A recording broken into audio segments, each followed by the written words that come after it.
माहवारी बंद हो चुकी है और उसके बाद खून दिखाई दे रहा है। हम सभी को पता है कि ये अपने आप में सीरियस सिचुएशन है। नमस्कार, मैं डॉक्टर पल्लवी अग्रवाल। आज मैं बात कर रही हूँ पोस्ट मीनोपॉजल ब्लीडिंग के बारे में। मीनोपॉज यानी कि महिलाओं में रजोनिवृत्ति, पीरियड का बंद हो जाना, हर महीने मासिक धर्म का बंद हो जाना। सामान्यतः यह 42 से 47 साल की उम्र में इंडियन फीमेल्स में देखने के लिए मिलता है। हम इसको क्राइटेरिया मानते हैं। 6 महीने से अगर ऊपर हो चुके हैं, पीरियड बंद हुए, तो इसका मतलब आपको रजोनिवृत्ति हो चुकी है। पुराने समय में ये क्राइटेरिया 1 साल का हुआ करता था। जब भी आपको माहवारी बंद होने के बाद ब्लीडिंग हो रही है तो आपको डॉक्टर से तुरंत कांटेक्ट करना है। क्या क्या हो सकते हैं कारण ब्लीडिंग होने के? पहला कि आपको कुछ इंटरनली चोट लग गई हो, स्पेशली अगर आपको ये ब्लीडिंग सेक्सुअल रिलेशन के बाद हुई हो। दूसरा, बच्चेदानी के मुंह में कोई छाला या फिर सर्वाइकल कैंसर हो रहा हो। तीसरा, बच्चेदानी की परत में या तो बहुत थिक हो रही हो, जिसको कि हम एंडोमेट्रियल हाइपरप्लेजिया बोल रहे हैं, या फिर कुछ कैंसर के शुरुआती लक्षण दिखाई दे रहे हैं, जिसको कि हम सोनोग्राफी में एंडोमेट्रियल मास के पैटर्न में देख सकते हैं। चौथा, अंडेदानी में कोई ट्यूमर डेवलप हो रहा हो जो अपने आप में हार्मोनल चेंजेस लाके ब्लीडिंग कर रहा हो। पांचवा, अगर आप कोई एक्सटर्नल हार्मोन्स ले रहे हैं, specially hormone replacement therapy HRT जिसको बोलते हैं, ये पीरियड लेके आ सकती है, या कोई ऐसी मेडिसिन्स ले रहे हैं जो हार्मोन जैसी हैं। तो इसलिए अब जब भी अपने डॉक्टर के पास जा रहे हैं तो ये आप जो भी मेडिसिन खा रहे हैं वो सारी लेकर जाएं। जब भी आपको ये प्रॉब्लम होती है तो सबसे पहले इनिशियल जांच होती है आपका इंटरनल एग्जामिनेशन, ये देखने के लिए कि बच्चेदानी का मुंह ठीक है कि नहीं, आपको कोई लोकल इंजरी तो नहीं है।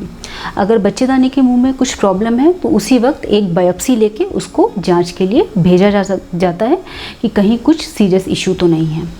दूसरी, उसके बाद प्रोसीजर होती है सोनोग्राफी।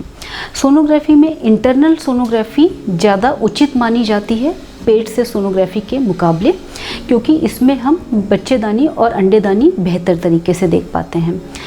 बच्चेदानी की परत, जिसको कि हम एंडोमेट्रियम बोलते हैं, माहवारी ख़त्म होने के बाद इसकी मोटाई जो होती है वो 5 मिलीमीटर से कम, यानी 4 मिलीमीटर के आसपास मानी जाती है नॉर्मल।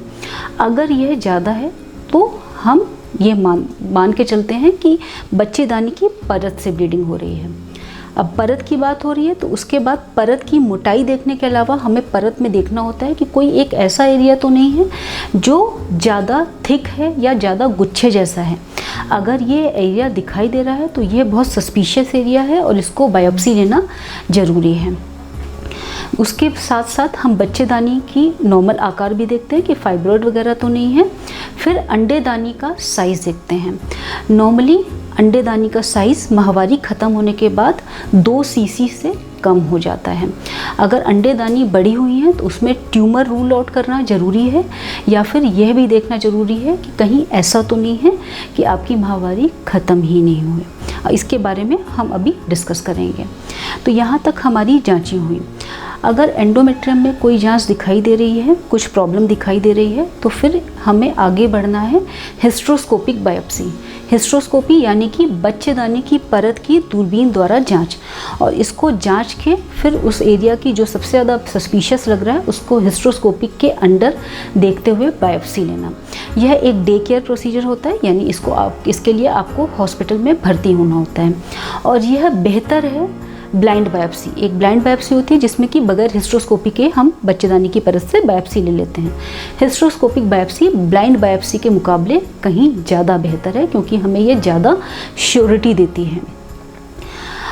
अगर आपकी सारी जांचें नॉर्मल आ रही हैं तो यूजुअली आपको एश्योरेंस देके कि आपकी बच्चेदानी की परत की मोटाई ठीक है, 4 मिलीमीटर से कम है, सर्विक्स नॉर्मल है, कोई लोकल टीयर नहीं है, ट्यूमर्स नॉर्मल है, तो हम इसको एक स्पोरेडिक इवेंट कि हाँ हो सकता है कि एक बार हो गया हो, अब दोबारा ना हो, ये मान के एश्योरेंस के साथ फॉलोअप के साथ भेज देते हैं।